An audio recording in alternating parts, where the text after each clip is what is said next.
പാതിവിലക്ക് scooter തട്ടിപ്പ്. നിലമ്പൂരിലെ agency ഓഫീസിൽ പോലീസ് പരിശോധന നടത്തി രേഖകൾ പിടിച്ചെടുത്തു. പകുതി വിലക്ക് സ്കൂട്ടർ ഉൾപ്പെടെ വാഗ്ദാനം ചെയ്ത് സാമ്പത്തിക തട്ടിപ്പ് നടത്തിയ കേസിൽ നിലമ്പൂരിൽ ഇടനില നിന്ന ഏജൻസിയുടെ ഓഫീസിൽ നിലമ്പൂർ പോലീസ് പരിശോധന നടത്തി. നിലമ്പൂർ സിഐ സുനിൽ പുളിക്കലിന്റെ നേതൃത്വത്തിൽ 2 SI-മാരും OCPOയും ചേർന്നാണ് പരിശോധന നടത്തിയത്. നിലമ്പൂരിൽ ഓസ്വാൾഡ് ചാരിറ്റബിൾ ട്രസ്റ്റിന്റെ കീഴിലാണ് സ്കൂട്ടർ വിതരണം ചെയ്യുന്നതിന് സ്കൂട്ടറിന്റെ വിലയുടെ പകുതി പൈസ ശേഖരിച്ചത്.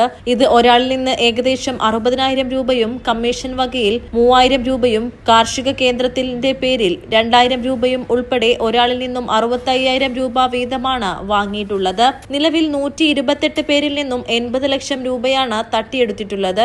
ഇത് നിലവിൽ പോലീസിന് ലഭിച്ച കണക്ക് പ്രകാരമുള്ളതാണ്. ഇനി എത്ര പേർ കൂടി തട്ടിപ്പിനിരയാകാനുണ്ടെന്ന് അറിയാൻ പോലീസ് പരിശോധനയിൽ മാത്രമേ കഴിയൂ. സ്ഥാപനത്തിന്റെ പൂട്ട് തകർത്താണ് പോലീസ് പരിശോധന നടത്തിയത്. സ്ഥാപനം സ്ഥിതി ചെയ്യുന്ന കെട്ടിടത്തിന്റെ മാനേജറെ വിളിച്ച് വരുത്തിയാണ് പൂട്ട് തകർത്തത്.